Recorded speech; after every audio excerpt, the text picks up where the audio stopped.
Clara Hayes moved to a small town by the sea with her 8-year-old son, Noah. Life had not been kind to her. After her husband passed away, she felt lost and tired of the busy city that only reminded her of what she had lost. So, when she found a job as an art teacher at the town's little school, she packed her bags and started again. The town was quiet, with narrow streets, colorful houses, and the sound of waves always nearby. Most mornings, Clara and Noah walked to the pier before school. Noah loved to count the fishing boats, and Clara often carried her sketchbook, drawing the sky or the lighthouse that stood tall at the edge of the sea. One morning, as the mist still floated over the water, Clara noticed a little girl sitting alone at the end of the pier. The girl was drawing something with great care. Her dark hair fell over her face, and she didn't notice Clara and Noah until they came closer. "Hi there," Clara said gently. "That's a beautiful drawing." The girl looked up shyly. "It's the lighthouse," she said in a small voice. "I draw it every morning." "It's very good," Clara smiled. "Do you come here alone?" "My dad's nearby," she replied, pointing toward a man standing a few steps away. He was tall, wearing a simple gray coat, watching the sea with a serious face. When he turned, his eyes met Clara's. There was a quiet sadness in them, the kind that doesn't need words. He walked over and placed a hand on the girl's shoulder. "Sophie, it's time for school," he said. Then to Clara, "I'm sorry if she disturbed you." "Not at all," Clara said quickly. "She's lovely and very talented." He gave a small nod. "Thank you."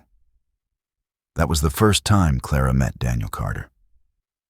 In the weeks that followed, Clara saw Sophie often at school. She was quiet but bright, always drawing, always polite. Noah liked her too. He said Sophie reminded him of the sea. Quiet, but always thinking. One afternoon, Sophie's teacher asked Clara if she could help with an after-school art project. The goal was to make a mural about the town's lighthouse. Clara agreed, happy to help the children create something beautiful together. On the first day of the project, Daniel came to pick Sophie up. When he saw Clara leading the class, his expression softened. "You're the art teacher?" he asked.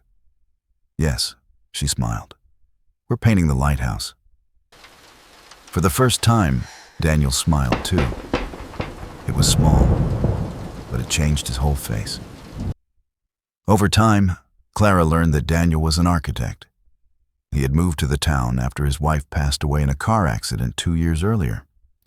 Since then, he had lived quietly with Sophie, working from home and keeping to himself. Clara understood that kind of pain.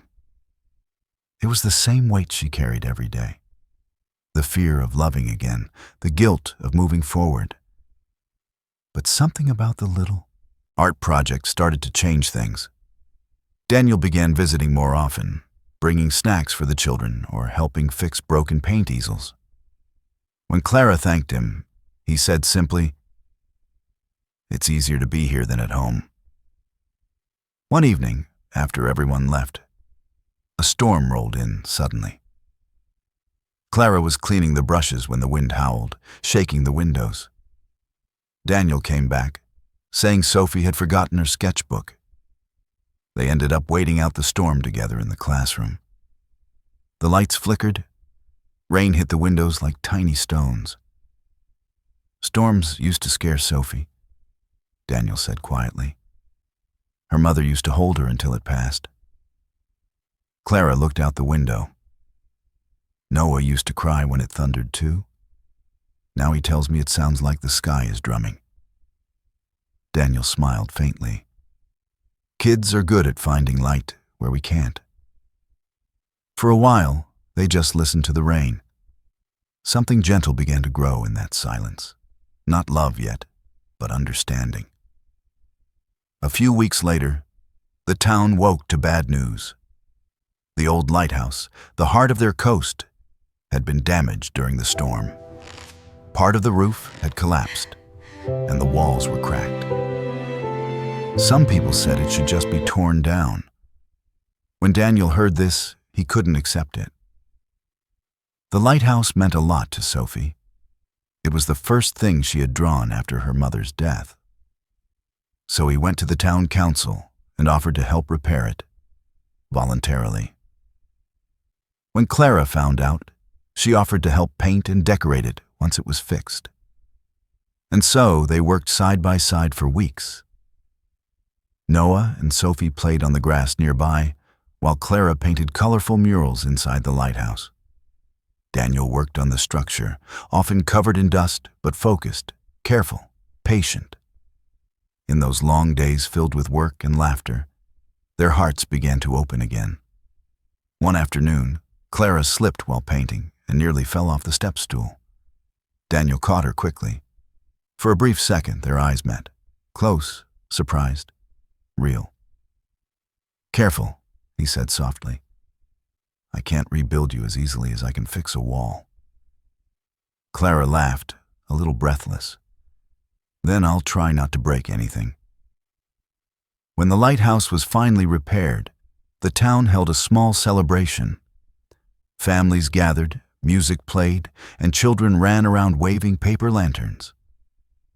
Clara stood beside Daniel as the mayor thanked everyone. When the lights inside the lighthouse came on again, the sky glowed golden, and people clapped. Daniel leaned toward Clara and said quietly, "It feels like she's watching, you know? My wife. Maybe she wanted this light to shine again." Clara nodded. "Maybe she wanted you to stop standing in the dark." He looked at her, really looked, and smiled in that quiet, thankful way of his. But not everyone was kind. A few people in town began to whisper.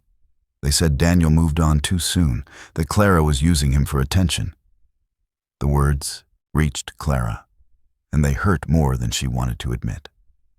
One night, she decided to pull away. She told Daniel she didn't want to cause trouble for him or Sophie. He tried to stop her, but she insisted. That evening, Daniel came to her doorstep in the rain. His hair was wet, his eyes tired. "Clara," he said, "you don't need to protect me. You helped me live again. You gave Sophie her laughter back. Let people say what they want." She looked down, tears mixing with the rain. "I just don't want to be the reason you lose anything." He stepped closer. "I've already lost enough. What I want now is to stop being afraid of happiness." And in that moment, Clara understood. The storm outside no longer scared her. Months later, the lighthouse became a small art center for the community. Clara taught weekend classes there, and Daniel sometimes helped design exhibitions. Sophie and Noah became best friends, spending their afternoons sketching or building sandcastles near the water. One sunny day, as the sea sparkled like glass, the children ran inside shouting, "Mom! Dad! Look!" They held up a picture they had drawn together, a family standing under the lighthouse, hand in hand. Daniel and Clara looked at each other and smiled. No words were needed. The picture said it all. That evening, as the sun sank into the sea, the lighthouse beam swept across the sky once more. Inside, laughter echoed, warm and full. Love, they realized, didn't always arrive with grand moments. Sometimes it came quietly, like a sunrise after the longest night, like a light shining beyond the storm.